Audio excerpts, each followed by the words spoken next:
What's up everybody, welcome back to my channel. If you haven't already, make sure to hit that subscribe button so you don't miss out on a single video. This is a recap for the 13th episode of the 8th season of Teen Mom 2. And if you're wondering about this shirt, it's from like a limited edition holiday collection that I did last year. If you're interested in getting one, let me know in the comment section down below and I'll link you to the place where I sold them. They might still have a couple available for print on demand. But for now, let's get into the episode, which starts off with Kail and her friends getting ready for a photo shoot to celebrate her graduation. And she tells like her friends that she doesn't think you can get a job with a communications degree without a master's degree, which is a bold-faced lie, but okay. She says that Chris is around now and probably will only be that way until the newness of the baby fades. And she also claims that Chris wants to work on their non-existent relationship as well, which had me kind of like, okay, sure, Jan. The dude who doesn't even publicly claim you all of a sudden wants to work on this non-existent relationship. And to wrap it up, she says that she hopes that Chris will be involved in the baby's life, but she's preparing for him to kind of eventually bounce and disappear from the scene, which I think is what she's secretly hoping for. We all know that Kail has always wanted to be a single mom who is the hero, the person who her child's life revolves around forever and always. Now, Jenelle and David are in St. Thomas with the kids when he uses his tree climbing skills to get them coconuts in what has to be one of the funniest scenes ever. Jason and Jenelle then go on a walk along the beach for their little one-on-one time when she of course brings up the court stuff with her mom about custody of him, and his ears are just bright red throughout the conversation, which is just not something that she should be having with him on a regular basis. In West Virginia, Leah tells us about a life coach named Lindsay she's been working with. Lindsay calls her and asks what she wants to do for the rest of her life, and Leah says that she dreams of being a motivational speaker, and I'm not quite sure what exactly it is Leah has to motivate people. I mean, she hasn't really accomplished anything in her life besides dropping out of school twice, throwing away 2 marriages due to infidelity as well. The list goes on. I could be here all day. I think the only thing she could potentially really motivate people on is how to, you know, handle raising a child with a severe disability like her daughter Allie. But even then, I don't think she does the best job with Allie. Remember, Allie is very rarely in her wheelchair. She's got Allie doing these sports like softball and stuff with her sister and cheerleading that aren't necessarily the best fit for her. And don't even get me started on her weak grasp of the English language, okay? She was talking about the things she's overcome in her life, for F's sakes. Anyway, she goes out for smoothies with a new friend and tells her about an opportunity that she got to do a speaking gig for the lipstick pyramid scheme company that she's a part of. And now we're in Sioux Falls with Chelsea and Cole as they're planning to take the kids to Florida to see Winter, the rescued dolphin that Aubree is in love with. She's got this prosthetic tail and stuff. I think the producer tried to shade the hell out of Chelsea by showing off her. I think the producers tried to shade the hell out of Chelsea by showing off how dirty her home is, by the way. Now in bed, Aubree tells Chelsea that she loves her and everything, yes, but she is not more loved than Winter the dolphin. It was a really funny scene. In the land before time, Jenelle brings out all these balloons and stuff to celebrate Kaiser's 3rd birthday, and she and David then have a one-on-one conversation with the little baby Ensley about how Nathan got Kaiser a pet dog, and Jenelle's like, that's your dog, that's not Kaiser's dog. Okay, sis. And she also complains that Nathan should be putting that kind of energy into being a present father in Kaiser's life and not being in and out of it, which is just peak irony. Am I right? It's time to visit Florida, you guys, because Lewis picks up Briana from her baby appointment. I feel like that's all she does is the baby's appointments or being in the apartment, okay? And so they're going through a drive-through when Lewis asks her whether or not she sees them ever working things out in the future. Briana says she doesn't know. They'll just have to wait and see when the baby gets here.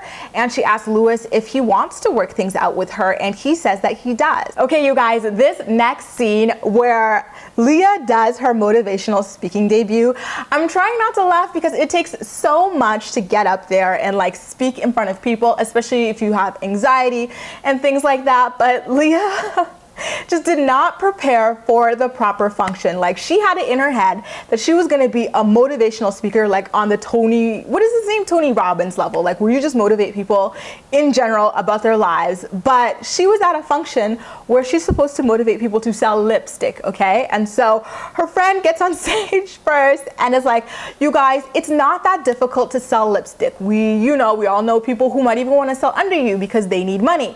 We all know people who love beauty, this, that. Like, it's not not expensive. And Leah just stands there awkwardly like, yep, no, the power is within you. I was like, oh my God, wrong function, abort mission, oh my God. Things literally go from bad to worse when it's Leah's turn to speak, and oh my God, I cringed so hard for her because like, oh my God, I know how difficult it is to get up there and not be prepared for a certain something and have to speak. Like, it is hard, okay? So it's her turn to speak, and Leah, again, she's trying to do this Tony Robbins motivational stuff, not like the lipstick you need to sell here or strategy. She goes, oh, right, oh, shoot, I just realized I prepped for the wrong thing.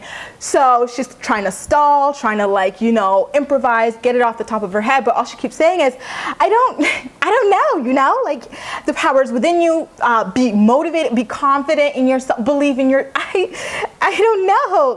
Let me just get it together, okay? What was I gonna say? And everyone is just looking at her awkwardly.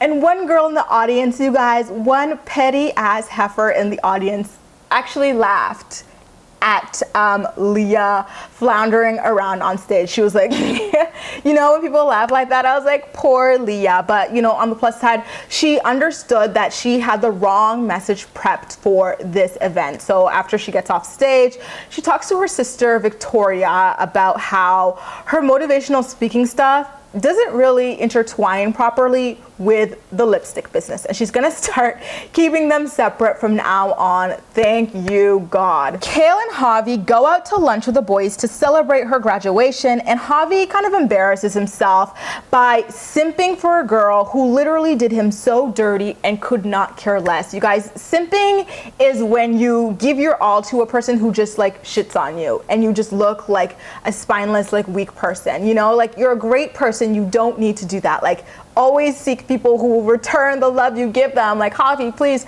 stop doing this to yourself on TV. And so he makes this joke about how he helped Kail get to where she is because, you know, all of the stepping up he did, helping with the babies and stuff. And of course, Kail does not acknowledge anyone else's efforts in helping her to get to where she is. She would not be our Kail if she, you know, were ever grateful for anything or anybody. Am I right? And that scene ends when Isaac, the cutie patootie that he is, rubs Kail's belly and he goes, your mommy graduated college. And it was really cute. Now, in a surprising turn of events, Barbara was actually invited to Kaiser's birthday party. She then suggests to Jenelle that they all rent a cabin for the long weekend. You know, now that it seems like they're getting along a lot better, and Jenelle's like, listen, I'm just being civil with you, Barbara, okay? Like, we're getting along for the sake of Jace. All our conversations are just about Jace. You stole my son from me. And it's like, what planet does Jenelle Lauren Evans live in? Because if we rewind the tapes, we'll see that she literally never gave a single S-H-I-T about her son. Like, she was always partying instead of raising him or being with him. She complained about how he was like, you know, raising him was like being in prison. Barbara would even ask her just to watch him sometimes. Like, imagine that, someone telling you to watch your own child. And she'd be like, no, I can't, I'm too hungover. Oh, I'm fighting with my boyfriend. And eventually she was just so tired of having a child. And remember, she was a big drug addict at this point too, that she just signed him away. So I don't know why she's acting like Barbara just up and snatched a child in the middle of the night, right?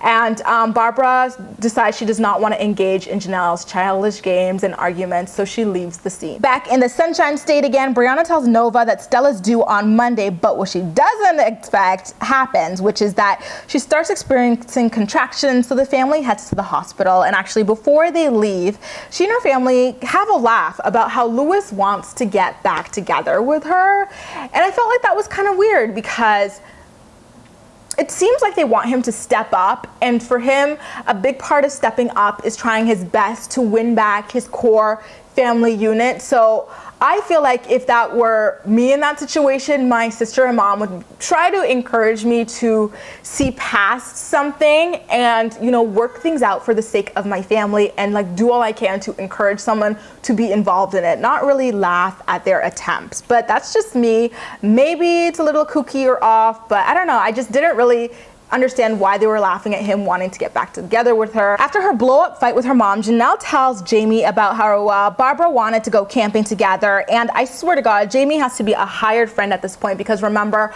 Barbara told Radar Online that she specifically told Jamie at the courthouse that the reason why Jenelle will never get custody of Jace is because I can't say dope because you guys will drag me in the comments.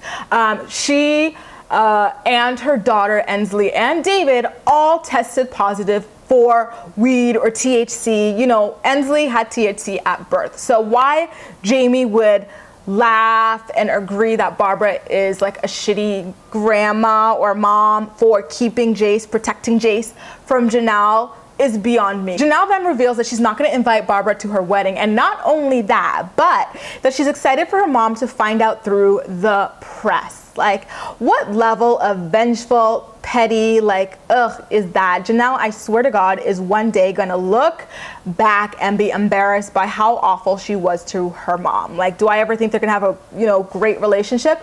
No, not really, but I do think once David gets kicked to the curb and like a couple more guys as well, she's gonna realize, wow, like, my mom was the only person who was always there at the end of the day, and really regret the way she treated her, especially on worldwide television. But the gag is actually that Barbara can now sit back and read in the press about how much of a disaster Jenelle's wedding was and how she called it off the night before. In what seemed like a pretty staged scene to me, Kailyn and her friends headed back to school to pick up some graduation stuff when a random girl comes up to her and tells her that she's actually been working on her bachelor's for like 16 years or so, because she's got like 4 kids.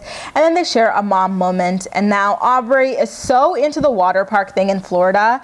It was so stinky. Like, she knew everything about like Winter the dolphin. She recognized the other different dolphins as well. I was like, how do you tell dolphins apart? Winter, okay, prosthetic tail, I get it, but the other one was so funny. She got a lot of one-on-one time with the dolphins and stuff. And then in the final scene, Briana and her family get to the hospital, and she reaches down her pants when she feels a little something and realizes that her mucus plug had kind of come out, and she delivers the baby. I thought that scene was so cute and heartwarming. If I didn't know any better, I would have thought that they were a happy family. It's just so sad to see how trifling they both really are, but otherwise the delivery seemed to have gone off without a hitch, I should say.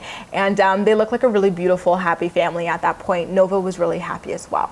So you guys, that concludes the 13th episode of the 8th season of Teen Mom 2. You know exactly what I'm gonna say, which is that I'm more excited to hear what you thought about the episode, so make sure to leave all your thoughts and opinions in the comment section below. And as usual, we'll chat. You can also like this video, subscribe for more. Feel free to share it with your friends as well, and follow me across social media, where I absolutely love chatting with you. That's all for now. Thank you so much for watching, and I'll see you next time.